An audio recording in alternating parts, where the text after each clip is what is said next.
All right. Hello, everybody. It's Brandon again, and today I'm here with Chauncey. We've actually become close friends on this journey of recovery, and I told you guys, I was gonna try to get some other perspectives and people to kind of share their experiences, you know, with.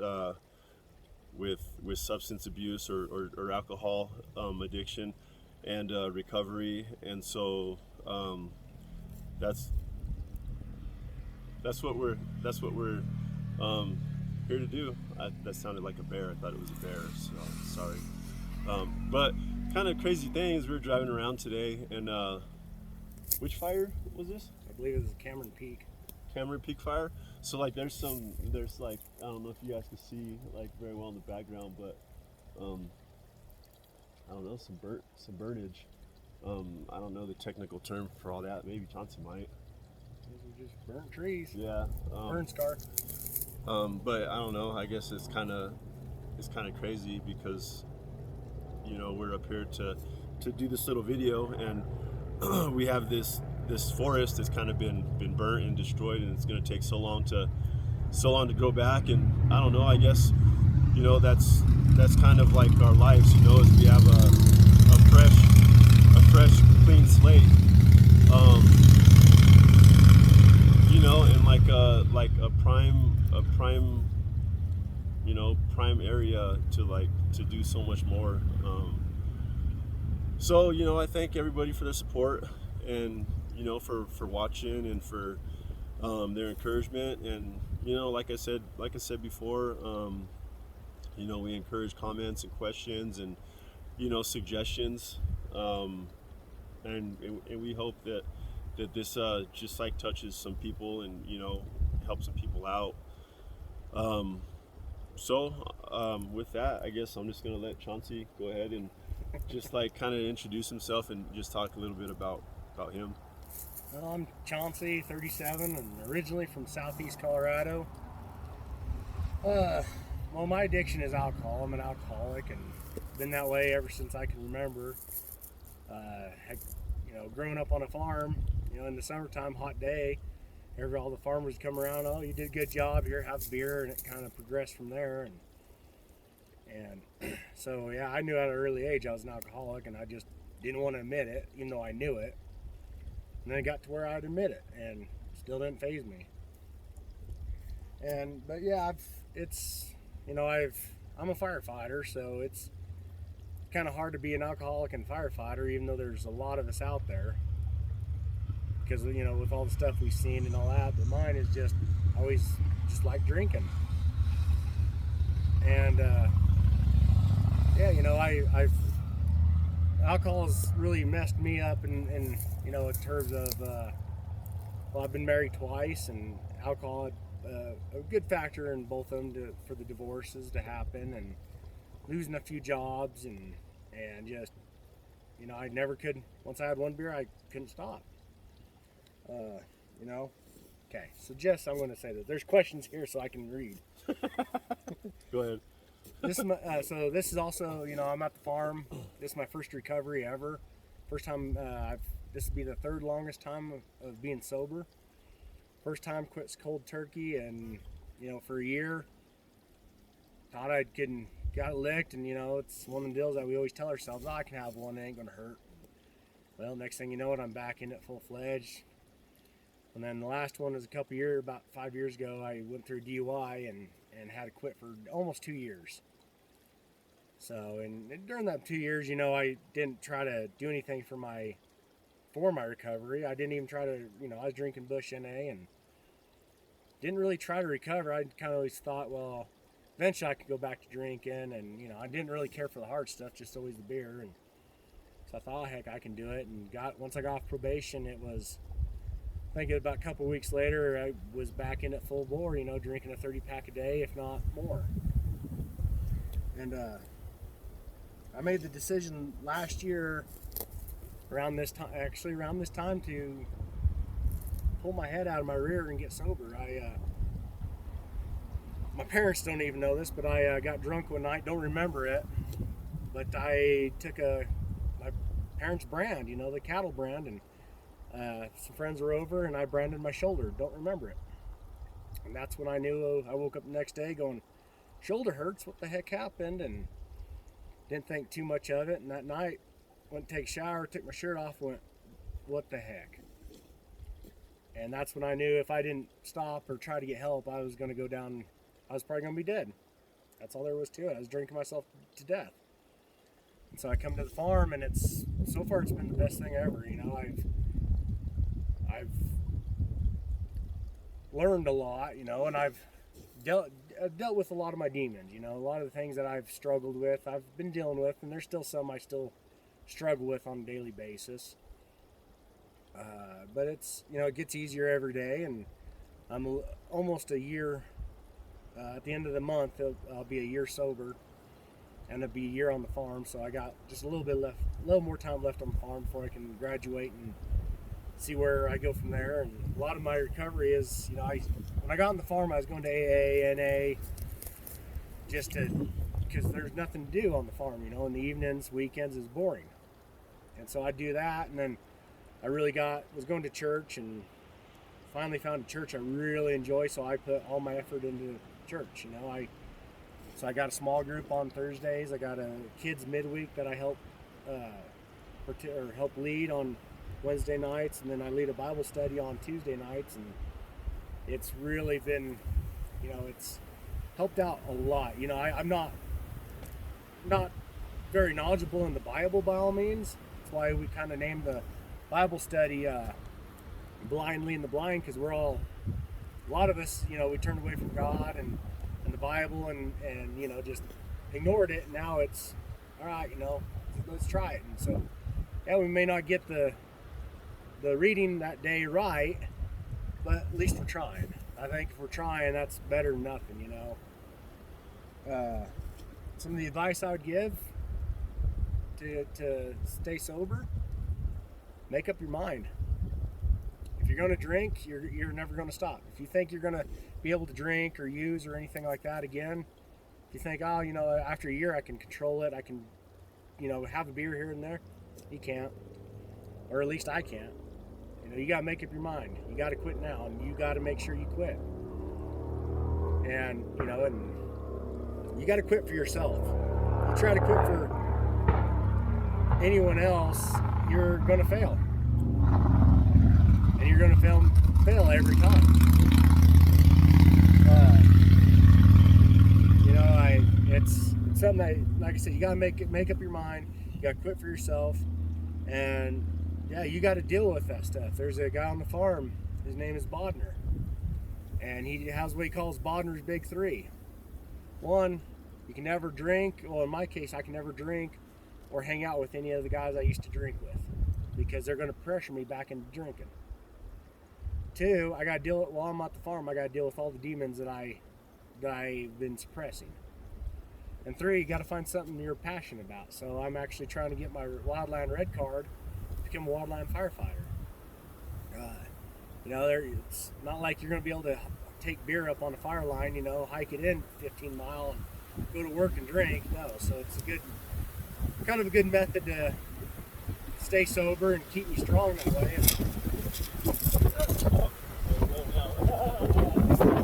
There goes the paper. Who do I wish could see this? There's quite a few people, In all honesty, my ex-2 wives, I wish they would see this, but I'm not going to tell them about it or anything else like that. If they happen to find it, so be it. But I would like to, and then everybody I've hurt, over the years that I've been drinking, the people I've messed up, the people I hurt, lied to, cheated on, everything. I want to say sorry. Sorry's just a word. Actions speak louder than words, and over them years I didn't have no actions toward this, so I'm actually putting forth the actions to stop. And it's something that I'm actually, I struggle. Well, I'll say this: I want a beer every day. I want a beer right now. But I know if I go get one, I'm going to go right back down that path. So part of my sobriety is I got to rewire my brain every day. In like 30 days, I'll get my dog back. She's going to be. It'll be so much better than me being sober and having her back than me being a drunk POS and ignoring her and you know, just whatever, you do whatever. I'm going to go over and drink. And so, you know, and Brandon, you know, a lot of the guys on the farm, Brandon, we all kind of look at each other and we take something from each other. You know, Brandon might do something that might help my recovery. I might be doing something that'll help his recovery. We may not even know it, but we're helping each other. And you know, if we're the days that we're really weak and we're thinking about it and we want to and all this, that's when we need each other the most and need God.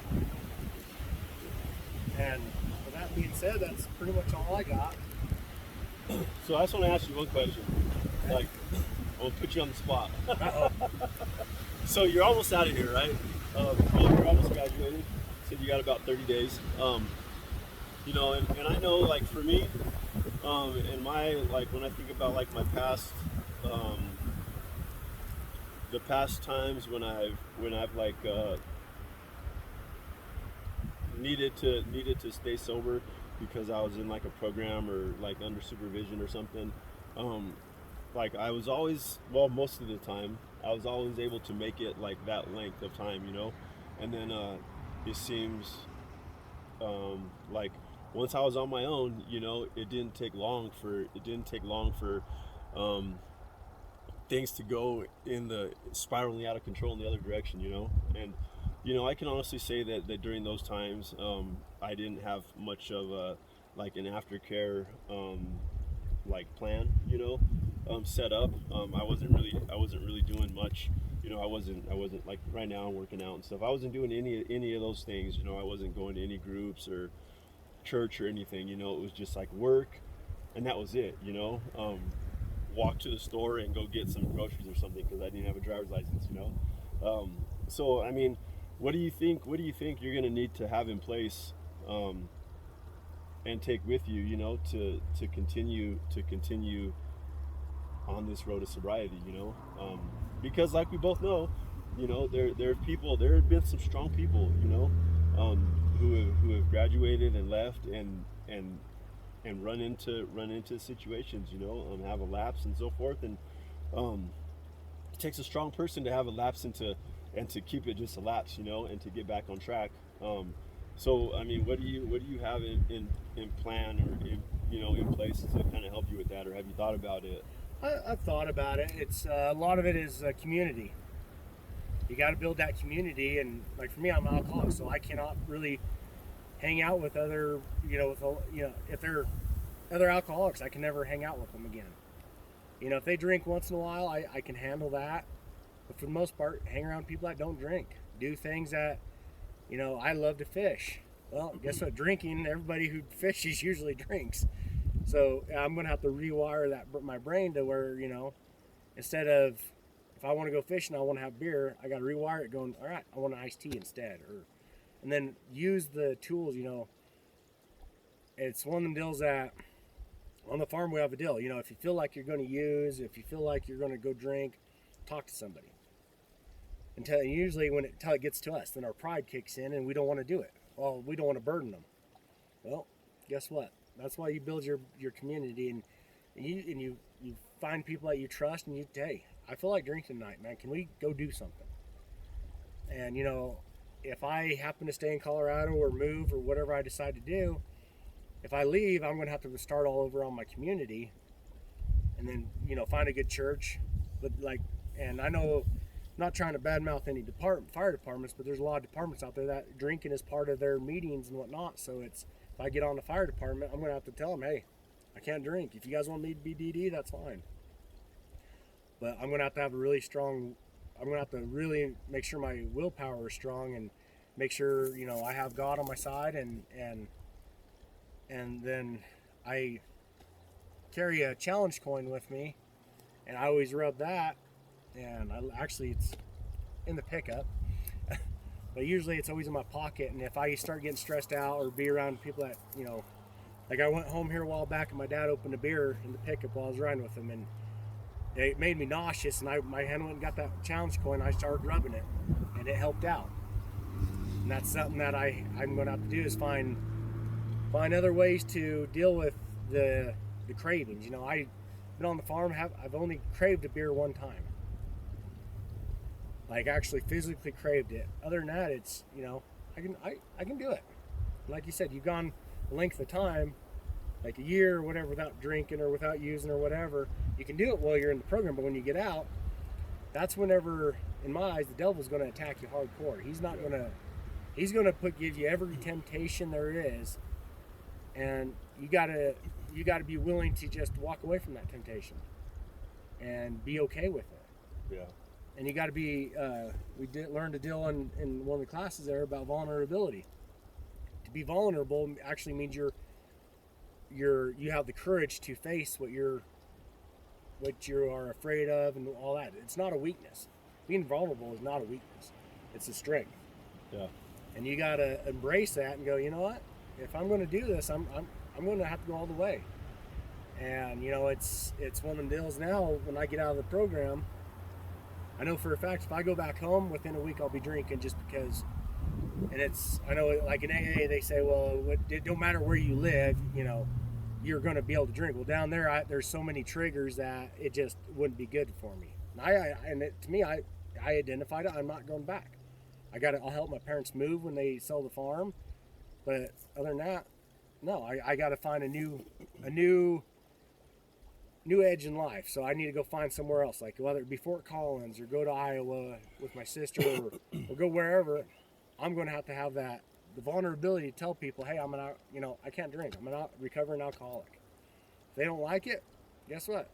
Oh well, I've lost a lot of friends because of me going through this program, and I'm okay with that. Some of them hurt because they were really good friends, 20-year friendships. But, it's my recovery, it's my life. I got to take it back. If I don't take it back now, I'm dead.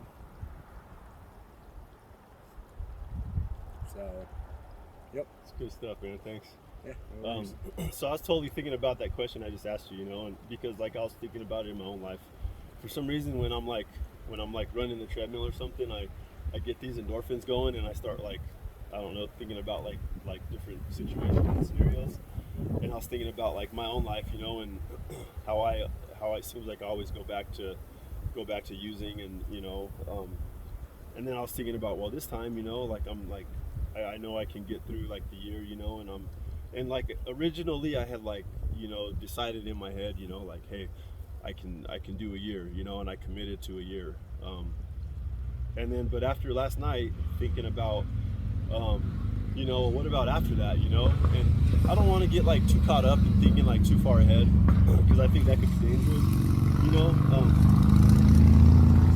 but I did like decide in my head that maybe I need to like extend my thought of, hey, I can do this I need to do it for like 2 years, I need to like have in my head like that dedication where like instead of like I'm just gonna like, because I don't know, it's not that I'm just gonna stay sober for a year, but like, hey, I'm really like, there's something different in my head about like that year, I know I'm not using for that year, you know what I mean, for this year. I know that without a shadow of a doubt,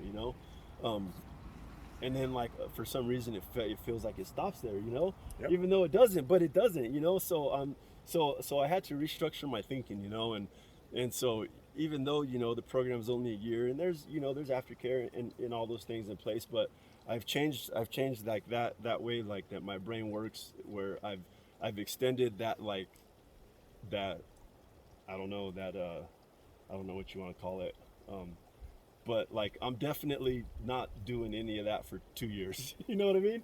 And then I'm going like, hopefully I don't ever, but like I'm really serious, and so I'm just taking a step at a time, and